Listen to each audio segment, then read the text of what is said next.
తెలంగాణ ప్రభుత్వ ఉద్యోగులకు సంబంధించిన ముఖ్య సమాచారం. కాంపెన్సేటరీ సెలవులు అంటే ఏమిటి? పబ్లిక్ హాలిడే లేదా ఆప్షనల్ హాలిడే రోజున విధులకు హాజరై సెలవు వినియోగించుకోలేకపోయినప్పుడు ప్రత్యామ్నాయంగా ఇచ్చే ప్రత్యేక సెలవుని కాంపెన్సేటరీ హాలిడే అంటారు.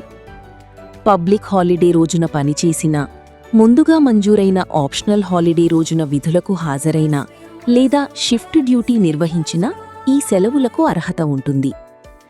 ఈ సెలవులను ముందస్తు అనుమతితో వినియోగించాలి.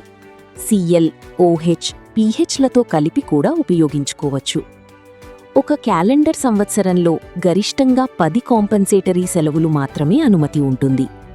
అలాగే విధులు నిర్వహించిన తేదీ నుండి 6 నెలలలోపు వినియోగించాలి.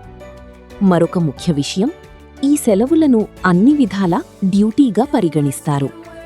ప్రభుత్వ ఉద్యోగులకు ఉపయోగపడే ఇలాంటి ముఖ్యమైన సమాచారం కోసం లర్న్ డిజిటల్ ఛానల్ను సబ్స్క్రైబ్ చేయండి.